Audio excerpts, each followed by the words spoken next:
Señoras y señores, participantes todos, muy buenos días.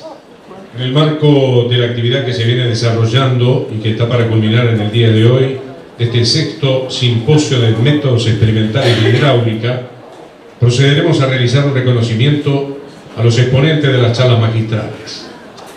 Lo harán el presidente de CARU, el doctor Mauro Basón, la delegada uruguaya, ingeniera Silvia Aguinar.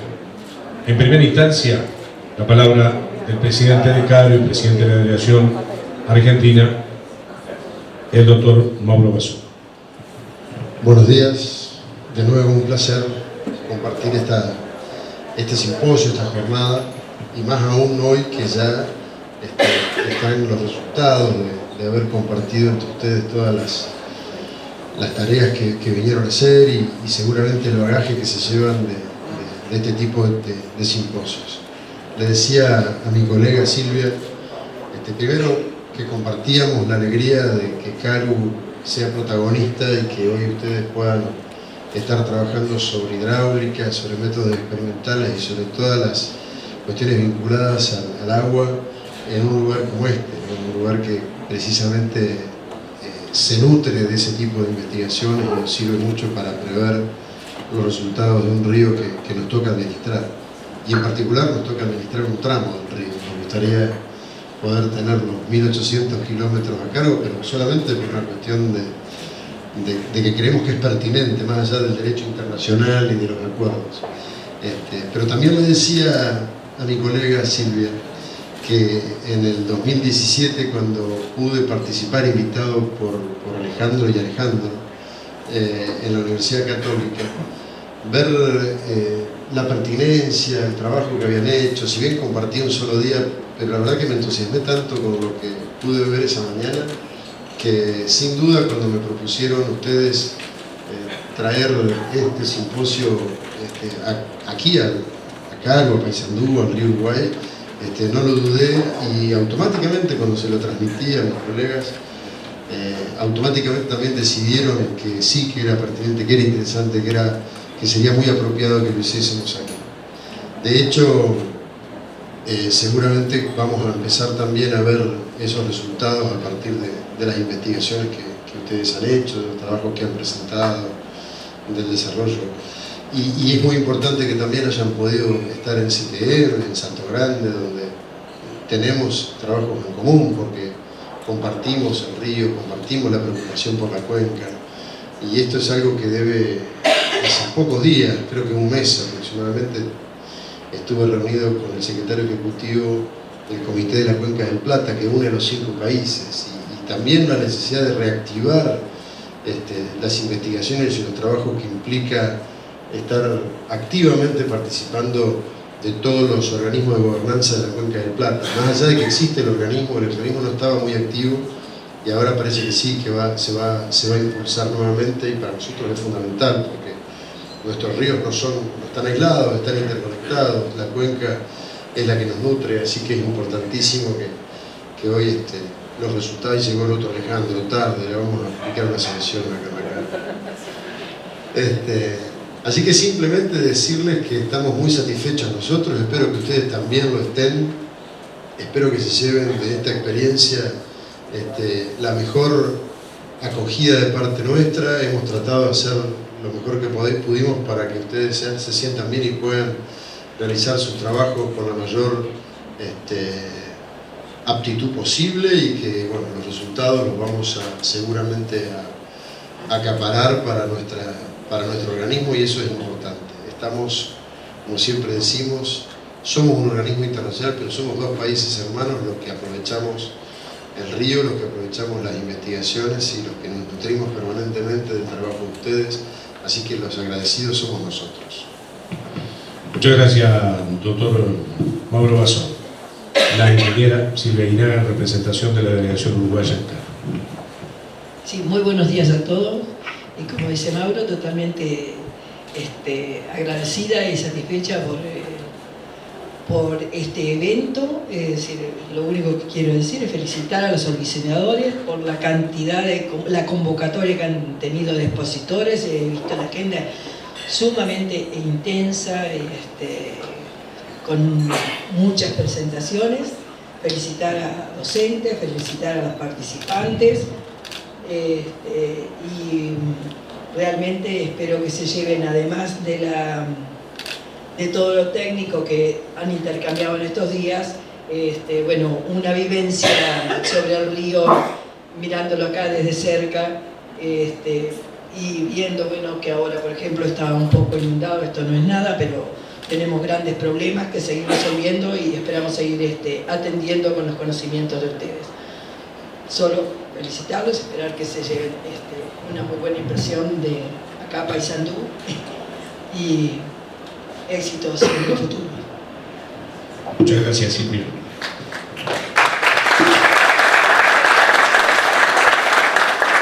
A continuación, ambos delegados de la Comisión Administradora Norte de Uruguay van a proceder a realizar un reconocimiento a los exponentes de las charlas magistrales. Vamos a llamar al doctor Marcelo García, de la Universidad de Illinois, en Urbana-Champaign.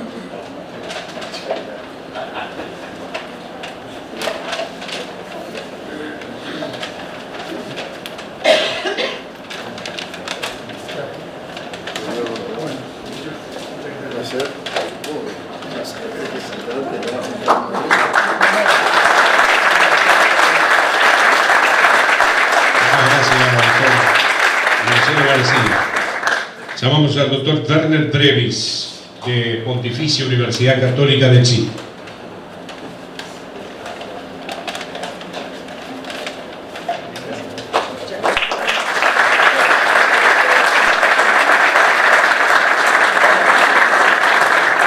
El doctor Marcos Galo, Universidad Federal de Río de Janeiro.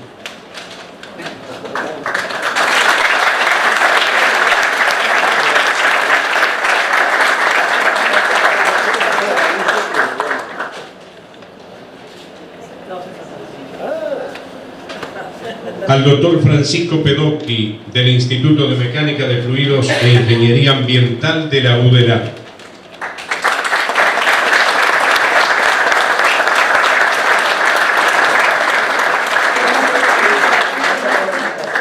Le vamos a pedir al doctor Pedocchi, a Marcos Galo, a Werner Brevis y Marcelo García si pueden pasar al frente, porque vamos a estar realizando con el fin de motivar y reconocer a los jóvenes que presentaron trabajos en la sesión de pósters en el día de ayer. Se entregarán distinciones en base a la calidad y presentación de los trabajos. Por eso los convocamos nuevamente a estos distinguidos profesores,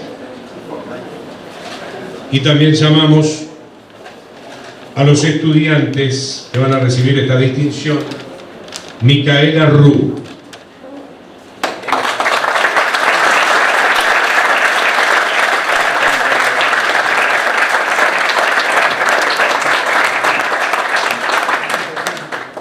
Leticia Valentín,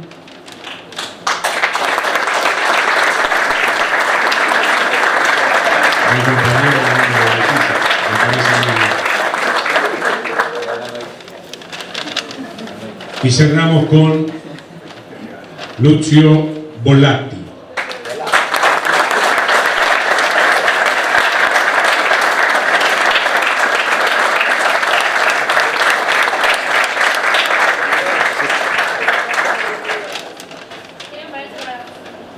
Mientras posan para nuestra estimada compañera de tareas, integrante de prensa, Caru, del lado argentino, que le pido un fuerte aplauso para ella. También es aquí el periodista de Argentina,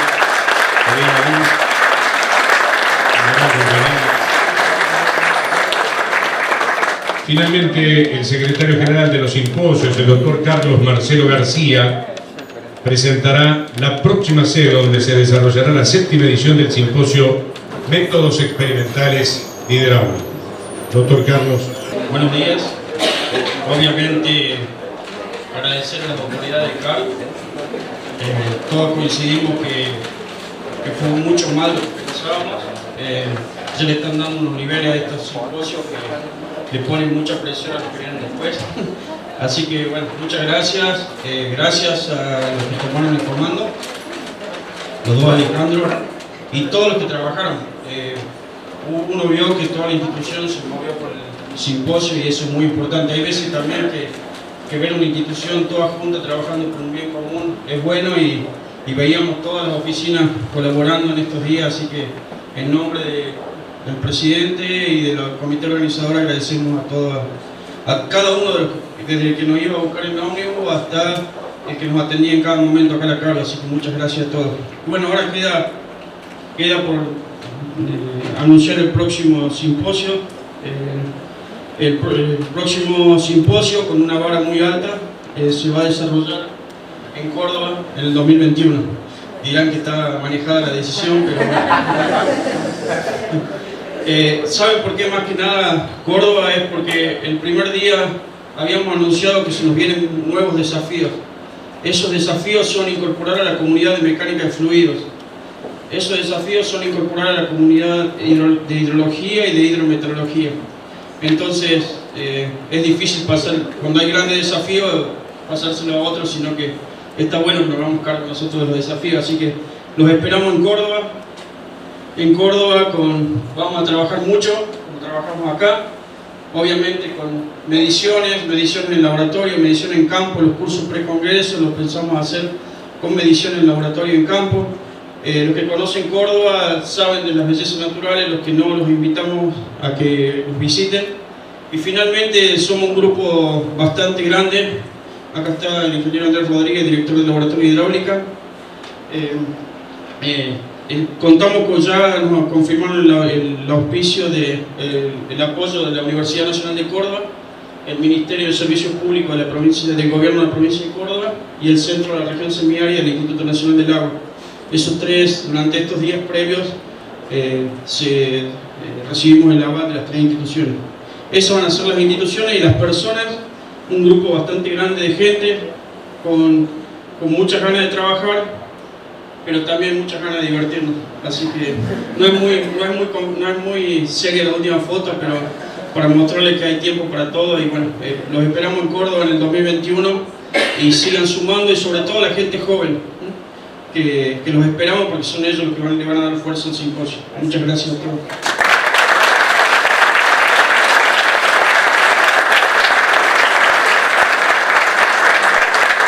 Muchas gracias, doctor Carlos Marcelo García. Y esto sigue, ¿verdad, Ale? Seguimos con más conferencias y más charlas magistrales para estar finalizando en esta jornada. A nuestros delegados, muchas gracias por estar presentes. También a quienes estuvieron como profesores y a todos ustedes también muchísimas gracias. Esperemos que culminen bien esta última jornada en nombre de la Comisión Estadora de Uruguay. Sí, Toto. Una pequeña cosa, porque la verdad que Marcelo lo dijo y nosotros no, pero queremos ya aprovechar porque efectivamente todo el organismo se puso a disposición durante estos 5 días para el trabajo común que ustedes hicieron. Entonces el agradecimiento para todos los funcionarios de CARU, de todas las áreas que estuvieron todo el tiempo dispuestos para esta tarea. Es una asignatura que me quedaba pendiente, nos quedaba pendiente, y queremos agradecerle muchísimo el haber colaborado con esto, porque si no, no hubiera sido tan exitoso sin el trabajo de todos los funcionarios. Muchas gracias a todos. Muchas gracias nuevamente. Proseguir entonces, ante todo, y en forma de agradecimiento a los Alejandros por darme el honor de presentar a un amigo personal que va a dar la charla magistral a continuación, no a un momento. Pensaba cómo presentarlo, ¿no? Porque muchos años ya que nos conocemos, empezamos el primer día de facultad juntos, nos recibimos juntos, después la vida nos llevó a mí para el sur y a él para el norte, a él con la zunga y a mí con la campera. Y bueno, entonces, ¿a qué presento? ¿Al profesional, al que logró muchísimos méritos y logros en su carrera profesional? ¿O a la persona que la cual yo conozco y compartí muchísimos años de la vida de estudiante, ¿no? Pero bueno, ya que ustedes están acá escuchando, voy a presentar primero la parte profesional. Marcos egresó de la Facultad de Ingeniería y Ciencias Hídricas en el 2002. De ahí se fue a Río de Janeiro, a la Universidad Federal de Río de Janeiro, donde en el 2004 se egresa de máster y en el 2009 de doctor en Ingeniería Costera y Oceánica. La verdad mucho más no sé, porque justamente anteayer le pregunté qué hacía en realidad, ¿no? Si también hacía sedimento como casi todas las presentaciones de acá. Así que bueno, pero eso lo pueden encontrar en su currículum, no hay problema. Igual ahora nos va a deleitar con la charla. Pero bueno, después me queda la parte personal. ¿Quién es Marcos? Marcos es oriundo de María Juana. Hay mucha gente que elige destinos de Europa para ir a pasear y visitar y demás. Pero María Juana tiene la primera fábrica de vagones de Sudamérica. Así que si quieren darse una vuelta y conocer la historia un poco del país de Argentina, bueno, ahí van a encontrar la primera fábrica, donde actualmente se encuentran restaurando los vagones del Belgrano Carles, ¿no? Queda a 130 kilómetros más o menos de Santa Fe, por la ruta nacional número 13. Fanático del fútbol, le gusta Atlético de Rafaela y Boquita. Siempre disentimos en eso, a mí me gusta River, pero bueno. Me comí muchos años de gastada, pero ahora me toca a mí disfrutar de este momento. Siempre se identificó con la 10 en la espalda. Mientras yo era arquero, él jugaba 10, en la facultad era lo mismo. Él siempre iba adelante, yo lo seguía atrás, pero éramos un equipo, ¿no? Siempre priorizando las clases y el compromiso por la facultad. Cada vez que salíamos a la noche, a la Oveja Negra, a un pub que ya cerró hace bastantes años. No le gustaba bailar, pero sí cuando había un karaoke y ofrecían una cerveza gratis al que primero pase a cantar, éramos los primeros que pasábamos ahí. Era todo por una cerveza. Así que bueno, su vivencia profesional en Río de Janeiro hoy nos trae acá, así que le doy la posta, te paso la posta, así que sos bienvenido a la sala.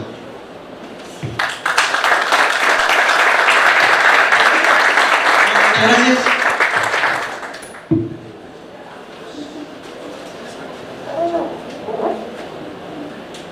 Bueno, agradezco a Marco por la presentación. Me empecé a poner preocupado porque creí que iba a contar algunos detalles sombríos, pero bueno, gracias por estar acá. Es un gusto enorme encontrar con gente, colegas de facultad, y es siempre bueno venir para acá y contar un poco las cosas que estamos haciendo. Bueno, este trabajo, la verdad es un proyecto que empezó allá por 2005 más o menos, y seguimos trabajando todavía. Y quería agradecer especialmente a la profesora Susana, también egresada de la FICH. Ella fue mi supervisora tanto de maestría como el doctorado, y fue ella que empezó un poco con todo esto. Y bueno, yo empecé cuando era estudiante y después cuando ingresé como profesor. Entré al grupo de trabajo de este gran proyecto, que cuando me pidieron un título dije, bueno, para contarle un poco todo lo que nosotros hacíamos, y decidí poner Estuario del Río Amazonas, estudios hidrosedimentológicos para ayudar a la navegación. Entonces lo voy a llevar casi 6.000 kilómetros al norte y explicarle un poco el problema y algunas soluciones que conseguimos y otras cosas que todavía continuamos trabajando. Es una dinámica un poco diferente de lo que estuvimos viendo en casi todos los trabajos acá, y entonces les voy a contar un poco de eso. No me voy a dedicar, así va a haber cosas técnicas, pero sobre todo me voy a dedicar a cuáles eran los problemas y qué soluciones intentamos proponer para ayudar un poco, y de ahí salieron un montón de publicaciones y un montón de trabajos desde grado hasta doctorado. Bueno, la importancia del estuario del río Amazonas, que es este acá, es porque forma parte del arco norte del transporte hidroviario de Brasil y conecta toda la parte norte ferroviaria y terrestre, digamos, con salida al mar, ¿sí? El canal preferencial para navegación es lo que se llama Canal Norte del río Amazonas. El estuario tiene dos brazos principales acá en el estuario, el canal norte y el canal sur, pero el canal norte es el que se usa preferencialmente como navegación. El transporte es preferencialmente granelero, navíos típicos como este, que pueden calar 13 metros y medio, 14 metros, ¿sí? Esas profundidades dentro del río no hay problemas de profundidades, salvo cuando bien en la parte interna, digamos que no está acá, hay condiciones de estiaje o de caudal bajo.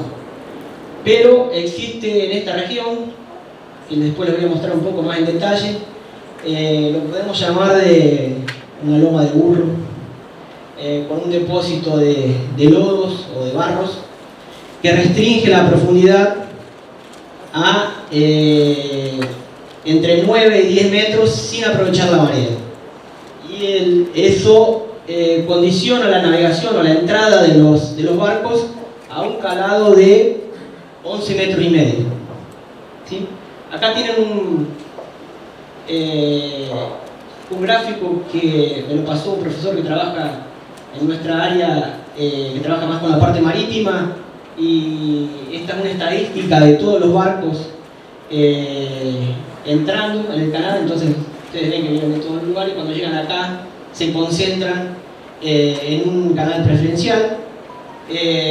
Aproximadamente lo que informaron en la capitanía son aproximadamente 800 barcos o navíos por año, y en los cuales incidentes que se registraron fueron aproximadamente 20.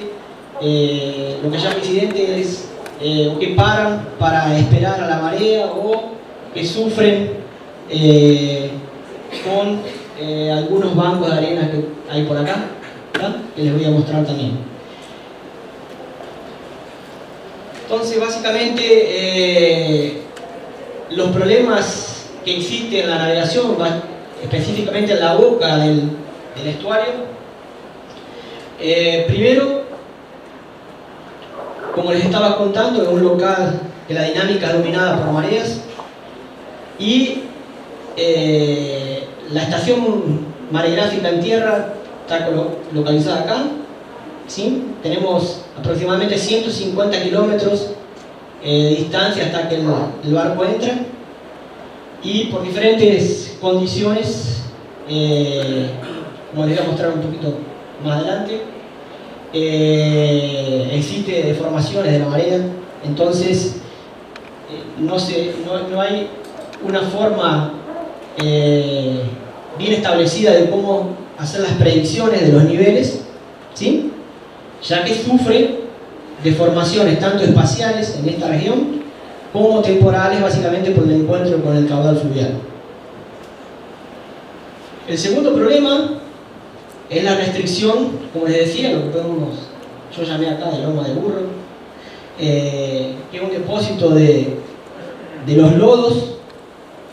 Todo el transporte de sedimento que viene por el río, bueno, tiene una dinámica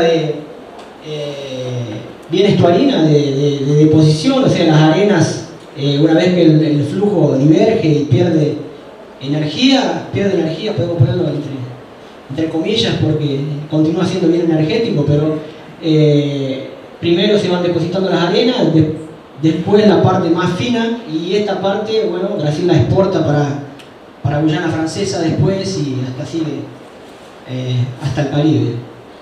Entonces este depósito es el que restringe el calado a lo largo de todo el canal de navegación a 11,50, y también con los depósitos de arena a cada boca existe la presencia de bancos de arena que se van moviendo dependiendo de la situación del año, las condiciones de mareas y las condiciones de caudales.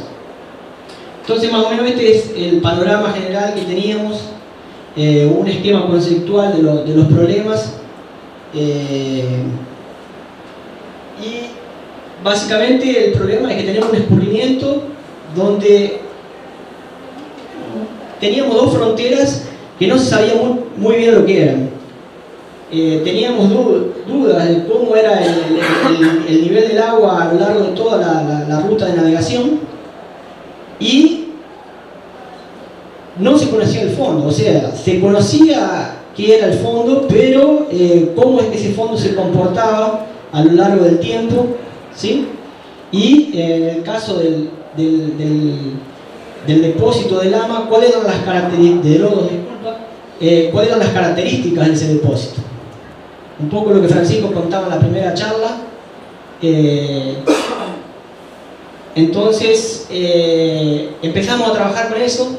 Yo les voy a contar, yo me dedico más a la parte de los niveles, la parte de modelación matemática y toda la parte de experiencia y mediciones en el campo.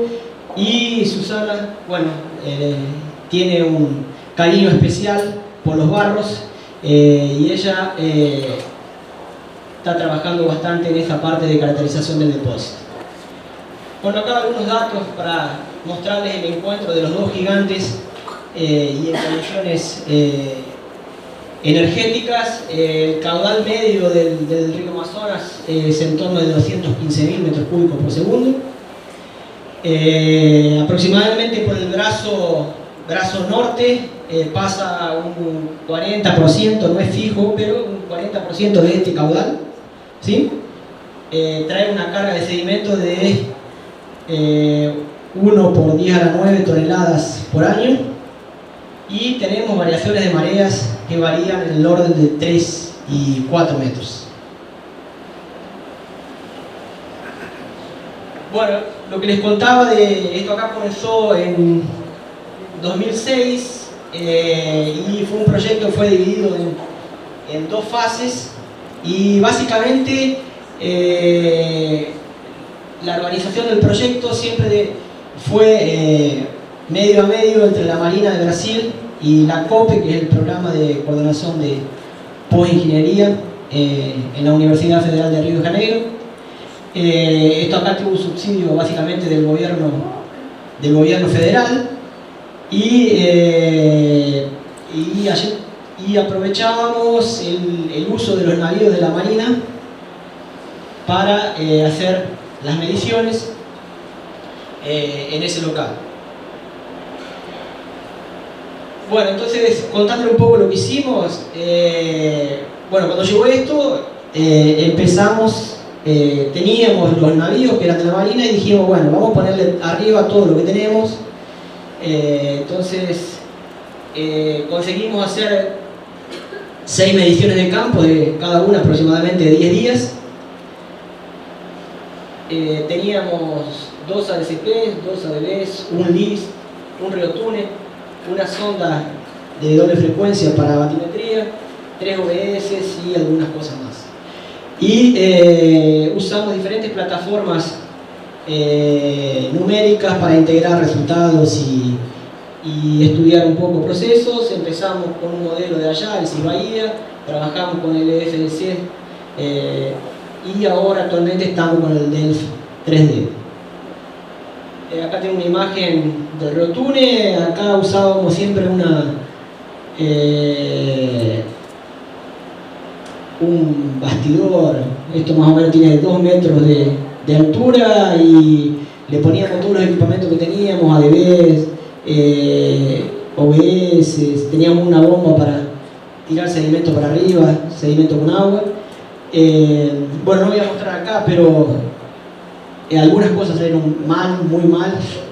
Perdimos varios de estos equipos, ¿tá? Sobre todo los ADCP cuando hacíamos fundeos, por condiciones un poco especiales. Allá hay mucha pesca y a veces hacíamos el fundeo y venía una red de pesca, son redes de pesca de 3-5 kilómetros con cables de acero.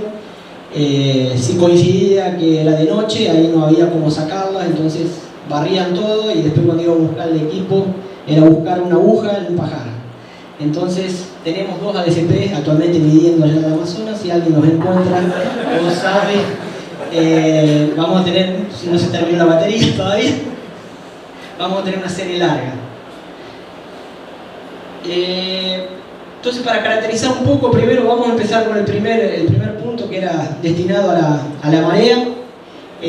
Cuando comenzamos el proyecto, lo que teníamos era, bueno, empezamos a buscar todo lo que había de estaciones maregráficas con dados más o menos que podían ser aprovechados. Entonces conseguimos caracterizar la marea a lo largo del canal. El problema es que, como ustedes, si ven acá, hay mediciones desde 1960 a 2000, raramente están superpuestas una serie con la otra, son series algunas largas de más de un año, otras la mayoría cortas de 20-30 días, ¿sí? Pero con eso conseguimos hacer una primera caracterización, lógicamente calibrando modelos y ayudando modelos para estudiar un poco los procesos. Entonces vimos cómo la marea se deformaba en esta línea. Entonces hay una divergencia del flujo acá, pero para la marea es lo contrario. Cuando la marea entra, amplifica y después el caudal fluvial, sobre todo, amortigua las amplitudes. Hay diferentes efectos que fuimos estudiando. Hay una parte de resonancia, el efecto de generación de componentes de aguas someras debido a la propagación de la marea contra el río. Entonces conseguimos hacer una buena caracterización de la marea en su propagación. Después, con esa caracterización lo que hicimos, bueno, escogimos algunos puntos que no teníamos suficiente información, sobre todo para calibración del modelo, y a lo largo del proyecto, entre los años 2006 y 2013, instalamos algunas estaciones maregráficas. Bueno, conseguimos una buena distribución espacial, conseguimos series actuales que nosotros queríamos para verificar sobre todo otras mediciones, sobre todo por el avance en las tecnologías de los equipos, y conseguimos simultaneidad en algunas de las series.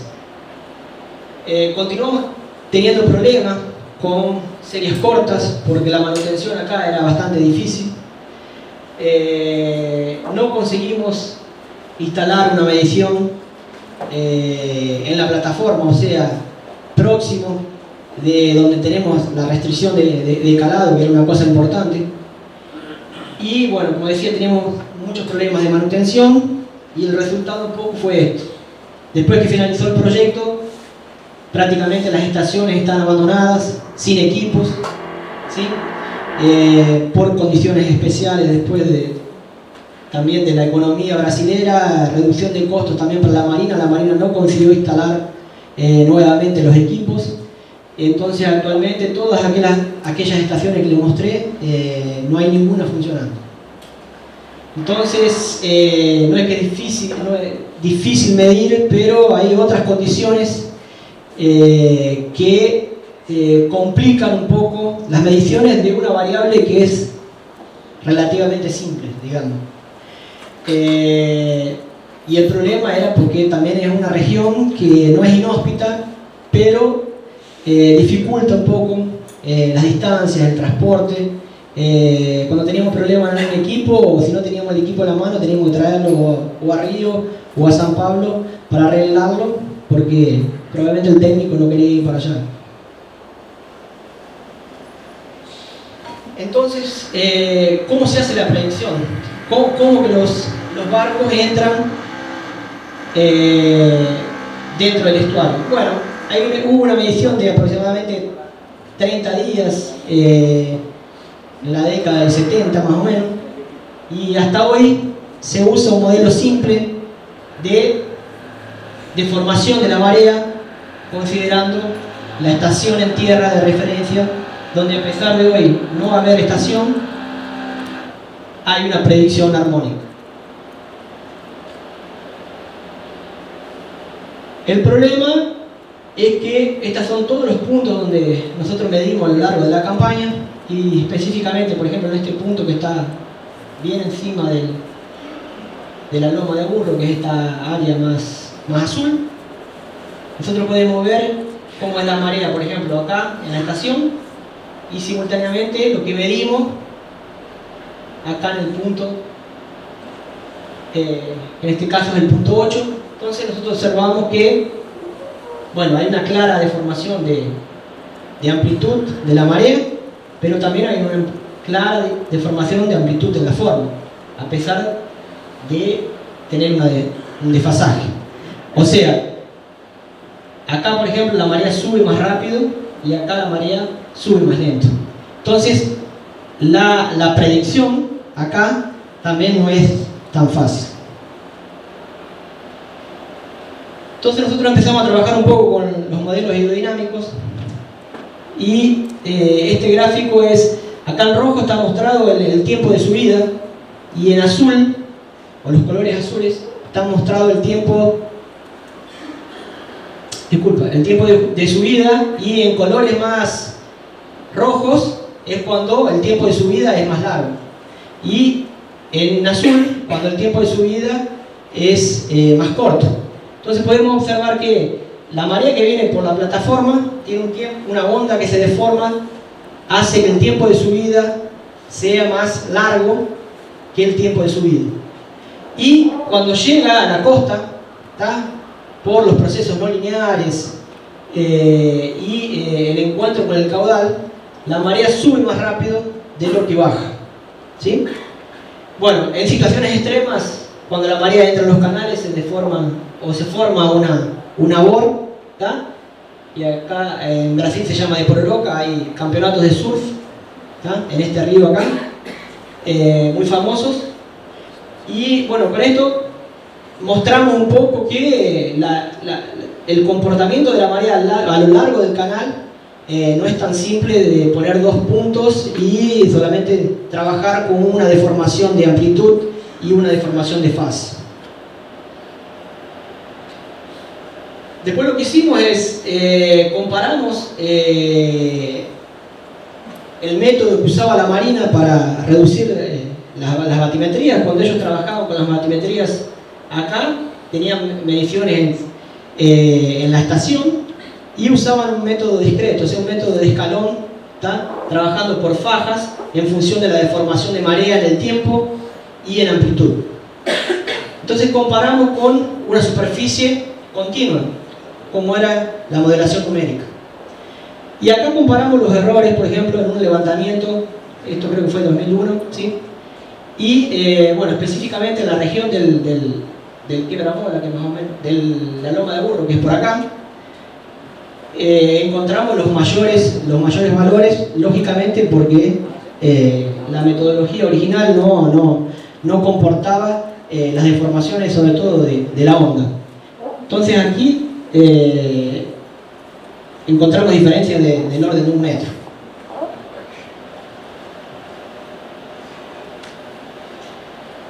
Entonces lo que estamos haciendo ahora es, estamos usando el modelo numérico para ayudar a la navegación.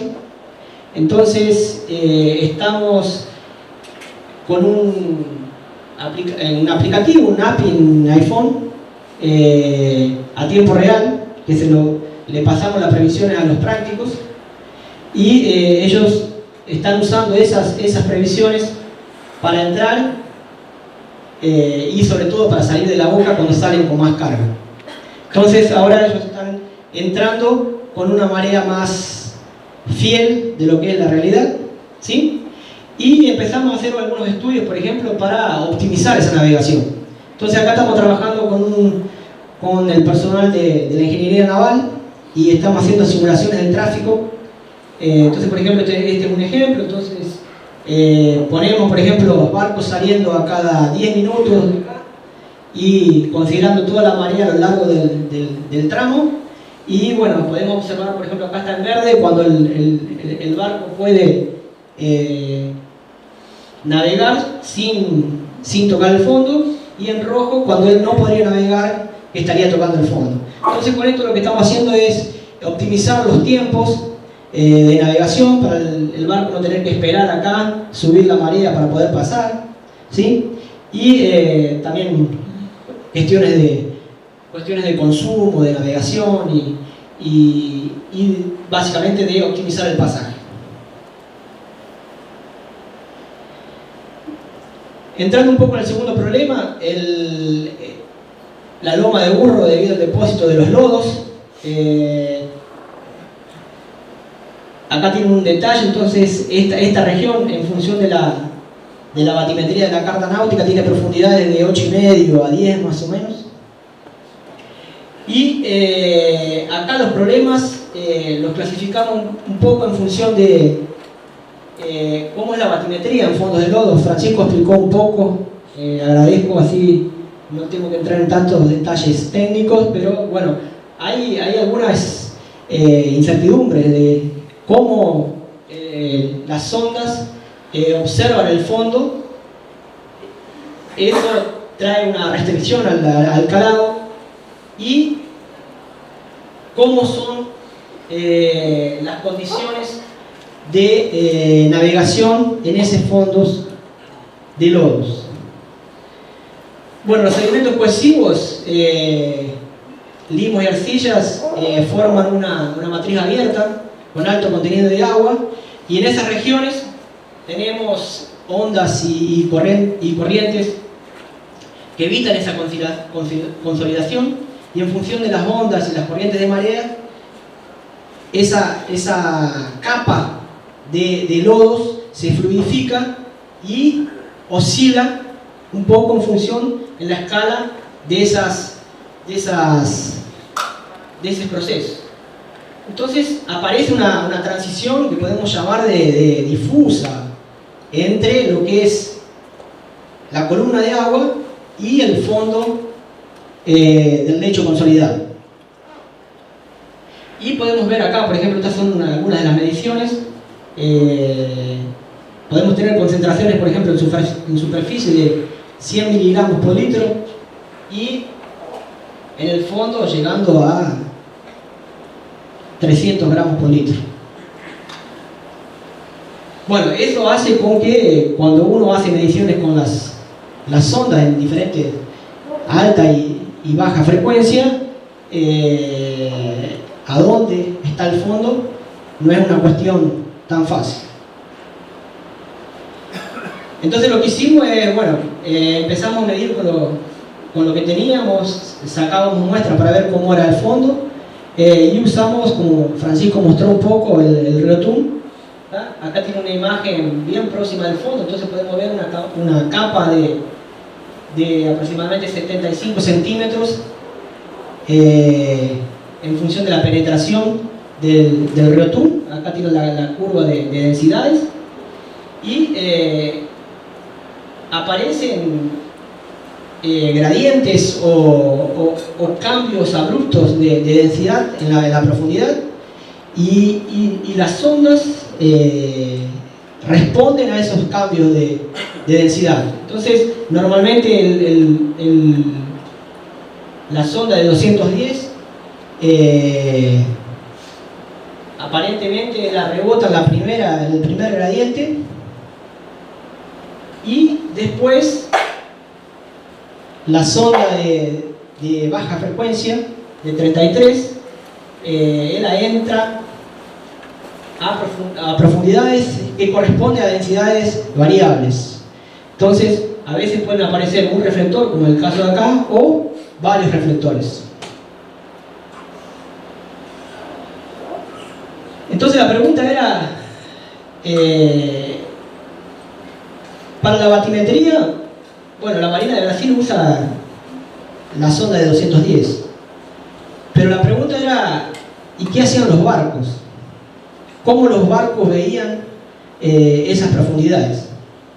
Entonces lo que hicimos, entramos en contacto con la empresa Cargill, que era la mayor responsable de la entrada de todos los barcos en el Canal Norte, y les preguntamos si no nos podían pasar los datos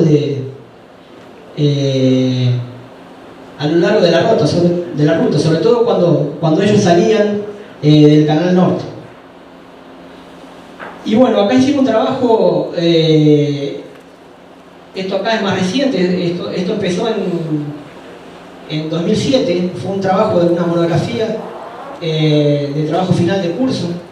Entonces acá, por ejemplo, está marcado la loma de Burros acá en el medio, y acá está marcado las dos líneas de profundidad de 10 metros, y lo que muestra acá es cómo todas las rutas de los navíos fueron aproximadamente 30 pasajes, y acá analizamos, por ejemplo, a dónde aparecía la preamar dentro del pasaje o del pasaje a lo largo del Canal Norte. Entonces vimos, bueno, que los prácticos no sabían tan bien, tal vez, cómo pasar, pero tenían una idea aproximada, ya que pasaban con la pregamar, por ejemplo, en la mitad inicial del depósito. Pero bueno, se observa que ya hay una dispersión bastante grande, y esto podría ser optimizado, que es lo que intentamos hacer con el estudio que les mostré anterior, que trabajábamos con los niveles. Y acá, este gráfico es, acá tiene la longitud, entonces más o menos acá está un poco inclinado, pero la longitud está acá, ¿sí? Y con las dos líneas rojas marcamos las líneas de 10 metros, de profundidad de 10 metros, y la profundidad crece de arriba para abajo, y acá calculamos la profundidad total en función del calado que nos informaba la Cargill con que salía el buque en función de la carga desde el puerto, y después las informaciones del UKC o la diferencia entre la base del barco y lo que medía la sonda que ellos tenían en el barco. Entonces lo que vimos es que la mayoría todos los barcos pasaban con bastante más profundidad que 11.50, ¿sí? Y había algunos que pasaban tocando los 11.50, o sea, pasaban con el UKC igual a 0, ¿sí? O sea, teóricamente pasaban arrastrando por lo menos la lama o entrando en los lodos.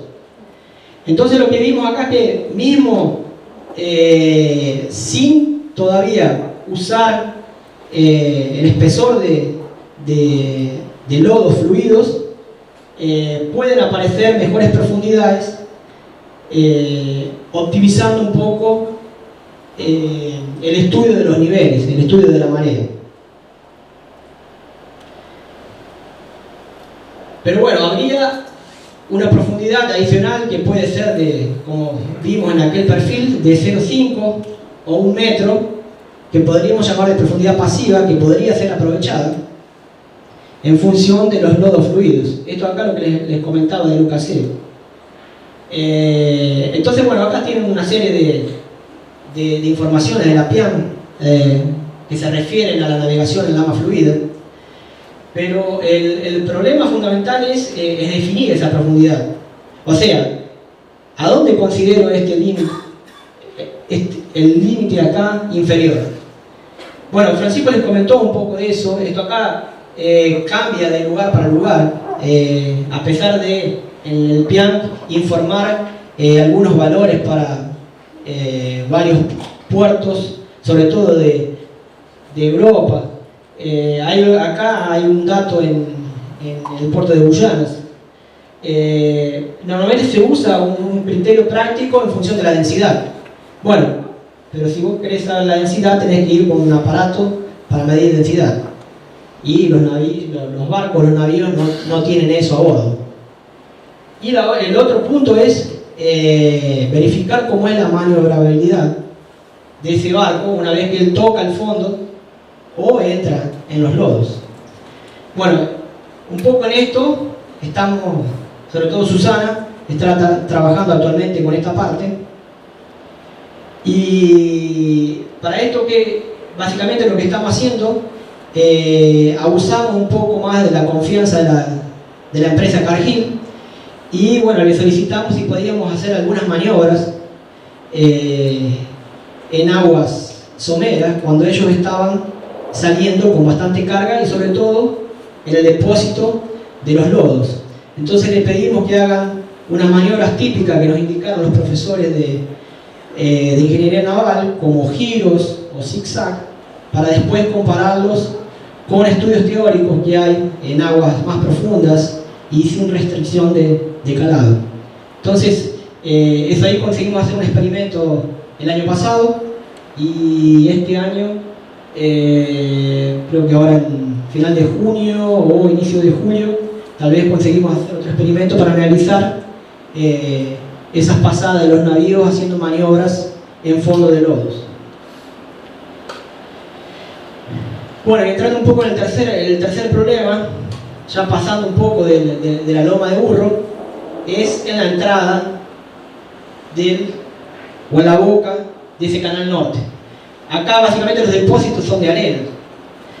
Y como vemos acá, esta es la recomendación que hay en la carta náutica, y donde dice que, bueno, ahí hay grandes bancos de arena que se mueven transversalmente al curso. Acá las profundidades pasan de los 15 metros. Entonces acá empezamos a analizar, también con unos alumnos de grado, y acá analizamos, por ejemplo, la carta náutica de 2010, que no sé si se ve mucho, pero, por ejemplo, acá está bien, es la parte que está más clara. Después la carta náutica de 2012, que es la que está más oscura. Entonces, por ejemplo, ese banco acá, el que está acá ahora, ¿sí? Y nosotros conseguimos, antes de la Marina de Brasil sacar la carta, conseguimos el levantamiento de 2011. Y el levantamiento de 2011 nos dio acá. Y lo mismo pasa con los otros levantamientos. Entonces, veníamos acá y decíamos, bueno, 2010, 2012, y el 2011 nos quedó acá. Lo que pasa es que ese levantamiento de 2010 era de 2008. El levantamiento de 2012 era de 2010. Entonces nosotros teníamos levantamiento acá en el medio. Y con esto vimos que, bueno, la celeridad que tenía la Marina para producir las cartas náuticas era un problema para quien navegaba acá adentro. Porque cuando él venía acá, el banco que tenía que estar donde estaba marcando la carta ya no estaba acá. Entonces si él pasaba por ese lado era un problema. Y bueno, acá hay una foto, por ejemplo, de un navío en febrero de 2007 que quedó acá en uno de esos bancos, por acá. Bueno, dicen las malas lenguas que también era carnaval y pasaron otras cosas, pero bueno, esos son otros detalles. Sí, puede ser. Y bueno, entonces lo que hicimos fue hacer un análisis histórico de las cartas náuticas, que fue lo que mostré antes, y usamos un modelo morfodinámico para ver la evolución de esos bancos. Y bueno, lo que conseguimos fue un esquema de cómo que esos bancos se movían. Esos bancos se movían lateralmente en el centro del canal, donde había más profundidad, y una vez que pasaban el canal, desaparecían o se juntaban al banco mayor, y ahí aparecía otro que estaba atrás. Y bueno, esos bancos tienen una distancia o un tamaño característico de 15 kilómetros por 2 kilómetros, ¿sí? En un canal de navegación que tiene un largo de unos 8 kilómetros más o menos.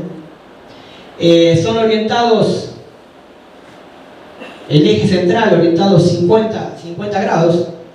Él migra con un ángulo preferencial de 30, ¿tá? Este beta acá. ¿Y cómo se mueven? Se mueven a una tasa de 1 o 2 kilómetros por año.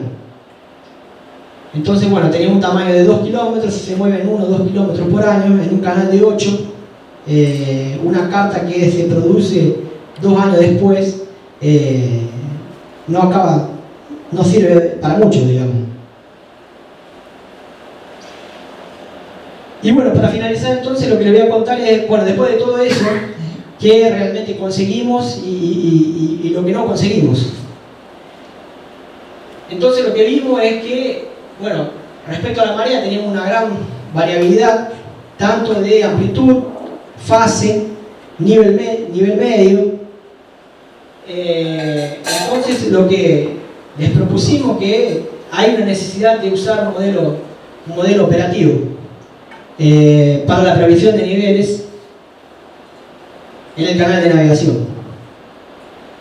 Bueno, este es un resultado bastante reciente. Conseguimos a través de ese aplicativo que le estamos pasando a los prácticos que la Marina de Brasil acepte 20 centímetros más de calado con práctico obligatorio en esta región. Y para ustedes tener una idea, nos informaron que 10 centímetros de calado adicional son 900 toneladas de soja, ¿tá? Que es lo que más se transporta en esa región. Bueno, a $300 la tonelada de soja es más o menos $270.000 por cada 10 centímetros. Bueno, esta es la parte buena. La parte mala es que creo que recibimos menos del 10% de eso para hacer el proyecto. Con respecto a los fondos de lodo, específicamente estábamos analizando acá, pero hay una extensión bastante más grande. ¿Y cuál es la característica? Si las características son uniformes, todavía no sabemos. Por lo que dice la PIEC, esa restricción del calado sería, no sería de tanto riesgo cuando comparamos los lodos con las arenas. En esta región, como vimos, ya vimos que tenemos profundidades que se pueden aprovechar mejor, tanto por la marea y también con la navegación dentro de los lodos. Pero bueno, habría que hacer una buena caracterización de esos lodos, que es lo que estamos trabajando ahora, y hacer una variación de cómo es la maniobra de los barcos en fondo de lodos y con restricción de profundidad. Y bueno, con la parte de, básicamente estos dos puntos estamos trabajando actualmente. En la parte de los bancos de arenas, esto acá ya finalizamos. Los levantamientos que la Marina realiza duran aproximadamente 45 días. Y demoraban por lo menos aproximadamente un año para producir la carta náutica oficial. Bueno, lo que estamos haciendo es intentar ayudarlos con el modelo numérico, para en vez de usar los cálculos que ellos usaban, usar un modelo numérico para procesar la batimetría, que lo podrían hacer hasta arriba del barco, con las previsiones de niveles, y el uso de cartas digitales disponibilizadas más rápidas para disminuir el tiempo y evitar el cambio o el movimiento de los bancos sin ser visualizados, digamos, por los barcos. Bueno, entonces no los demoro más, creo que todos ya están con hambre. Bueno, quería agradecer mucho a la organización del evento, a la CARU.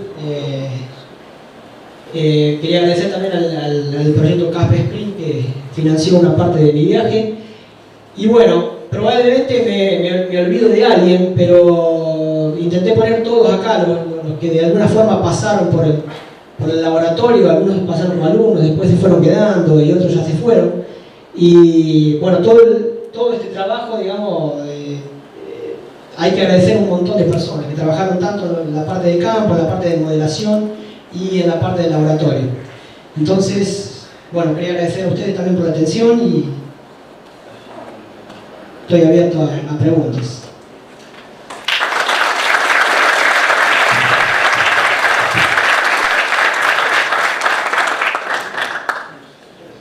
Bueno, un momento para opiniones, consultas, comentarios.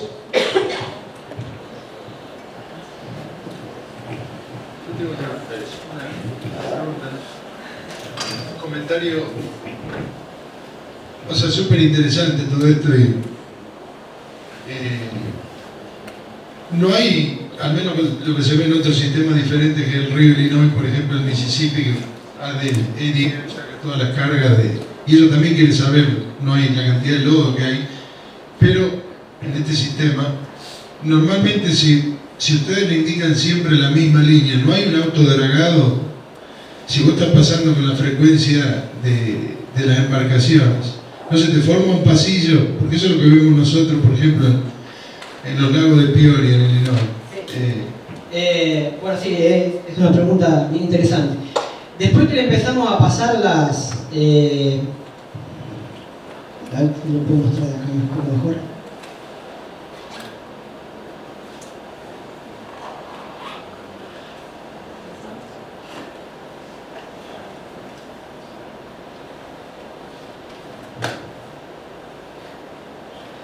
Acá, estos pasajes son de 2016 a 2018. A partir del final del 2018 le empezamos a pasar las previsiones. Ahí para pasar las previsiones, ahí le pedimos a los prácticos que nos pasen algunas de las rutas preferenciales. Una vez que le empezamos a pasar las previsiones, empezamos a recibir de 2008 y lo que va del 2019, y el análisis que hicimos hasta ahora, ellos se alinean más. Ya esta dispersión ya no existe, se cierra bastante más. Bueno, y empezamos a ver que hay en algunos lugares que los barcos están pasando con profundidades mayores que lo que parece que estaba pasando antes. El problema es que la única información que tenemos de batimetría ahí es bastante, debe tener unos 10 o 15 años la batimetría oficial, y la otra es lo que nos pasan los barcos. Pero sí, puede ser que esté pasando eso ahora que ellos se concentraron más en el pasaje, y por eso puede ser que están pasando con unas profundidades mayores. Interesante.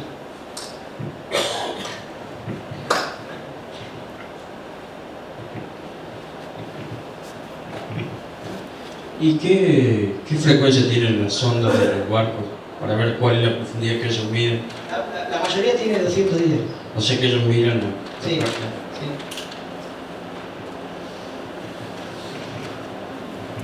Ahora en esos experimentos que nosotros les estamos haciendo hacer, ahí llevamos las sondas nuestras, las instalamos, y ahí sí le ponemos una frecuencia, y la gente de ingeniería naval también lleva algunos medidores de inclinación. Bueno, Marcos, bueno, muchas gracias, muy buena presentación. Quería preguntarte si a partir del modelo pudieron construir algún tipo de mapa de probabilidad de ubicación de esos bancos para tener una indicación y al menos a priori conocer una potencialidad donde ir a buscarlo, digamos. Sí, bueno, no lo traje acá, pero era más o menos eso lo que habíamos hecho. Lo que pasa es que el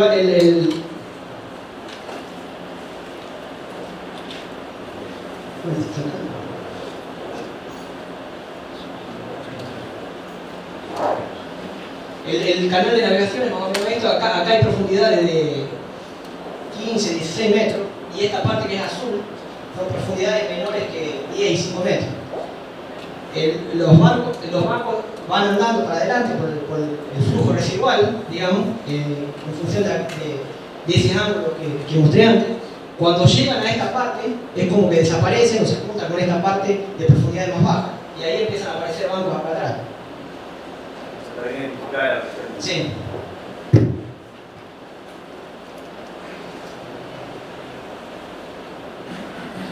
Yo, mira, el último comentario que puedo hacer es que en la parte baja del Mississippi, por ejemplo, ya desde hace años se siguen quedando, a pesar de que está bien limitado el dragado, hay mucho barro, y me acuerdo que hace varios años ya Thad Pratt, que maneja los ADCP, sí, con el cuerpo de ingenieros, tratando de convencer que venga a hacer un doctorado, pero tenía demasiado emprendimiento.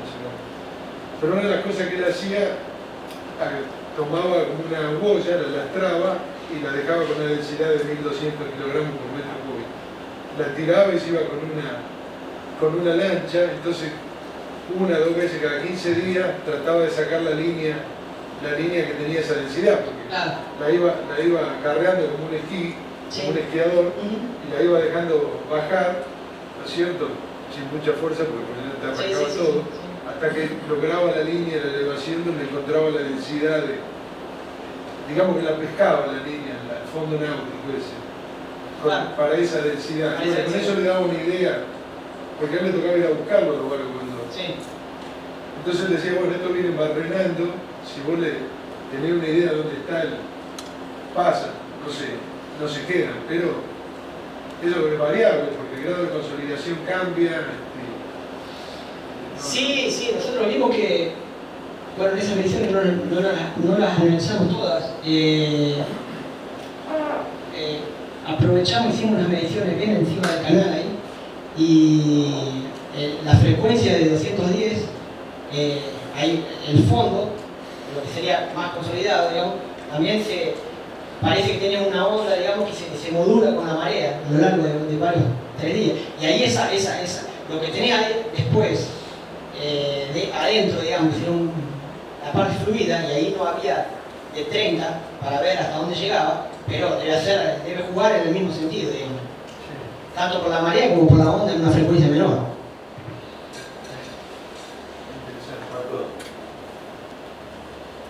Ahí en la zona anterior a los barros, donde se deposita principalmente las arenas, vos hablaste de esos bancos de forma más longitudinal. ¿Qué pasa con la presión vertical del fondo? Digamos? ¿Hay problemas de escalado en ese sentido, mayores a los de los barros? Sí, ahí los barcos llegan casi a la 4 o 5 metros de profundidad, digamos. Prácticamente en la marea baja algunos quedan expuestos, digamos. ¿Ahí se dragan o...? No se dragan. No se dragan. Entonces lo que van haciendo, ellos van moviendo las boyas. Pero el tema es que movían las boyas y con batimeteras viejas. Porque también nunca nadie los había analizado con determinado cuidado. Entonces ahora le dijimos, cuidado cuando mueven las boyas, porque si las movés con la carta que hiciste la batimetría 2 años atrás, y ahí, bueno, en los últimos años empezaron a acelerar. Ahora hace rato que no hacen batimetría también por otras cuestiones económicas, pero creo que programaron una ahora para mitad de año, y creo que hace 2 años que no se había hecho ningún levantamiento.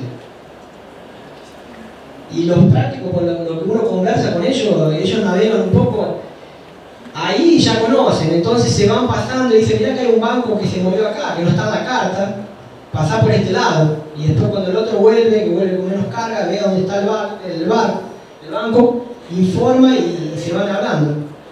Y en la parte de lodos, digamos, y ahora con las previsiones ellos no dispersaron tanto, pero van sintiendo el fondo. Lo que nos dicen es que vienen con más carga y van sintiendo y ven cómo consiguen pasar. Cuando ven que están pasando, aceleran un poco, no aceleran mucho por el squat, pero van sintiendo el fondo y van pasando. Gracias.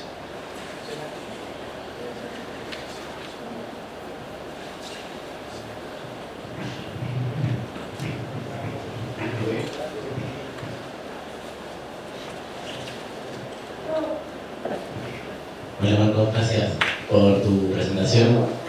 Muy lindo ver el Amazonas y toda su complejidad. Bueno, vos viste ya.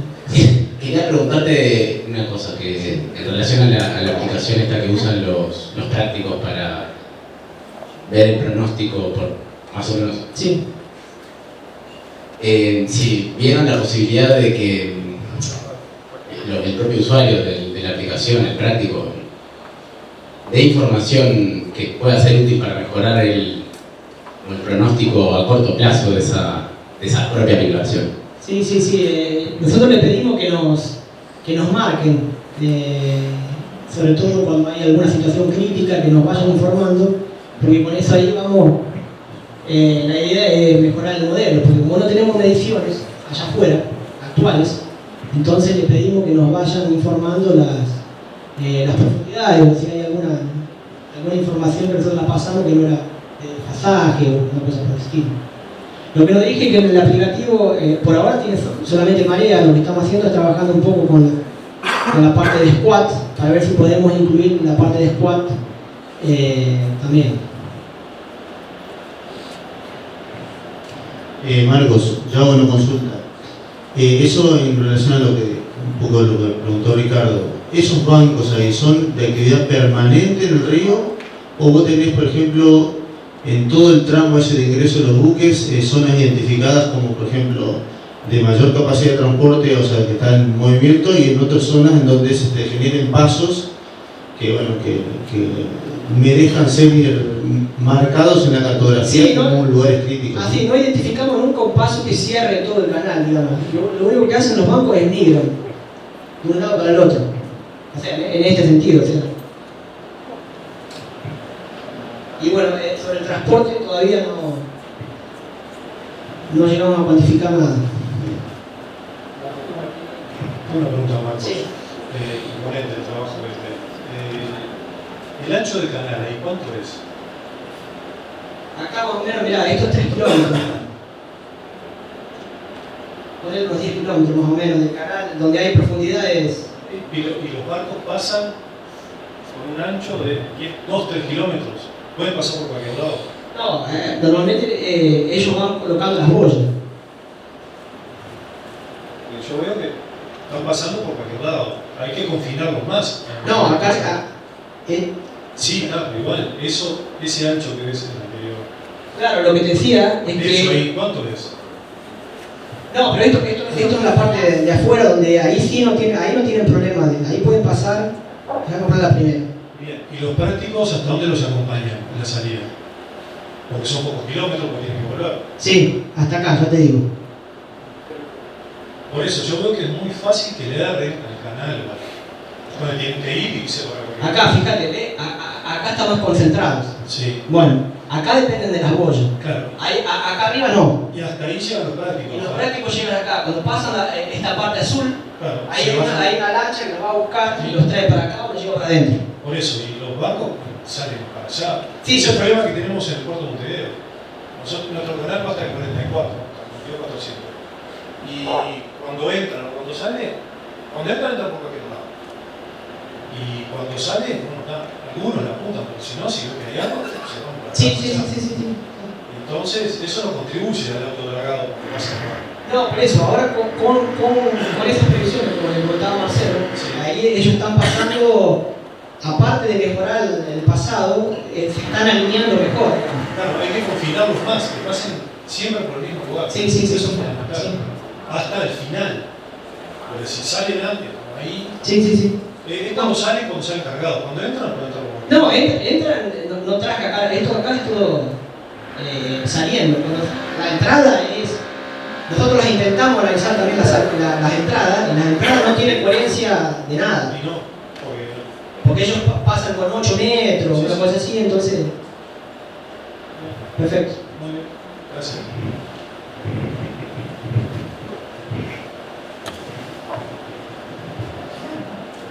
¿Alguna otra consulta? ¿Comentario? Bueno, muy bien, Marcos, te agradecemos.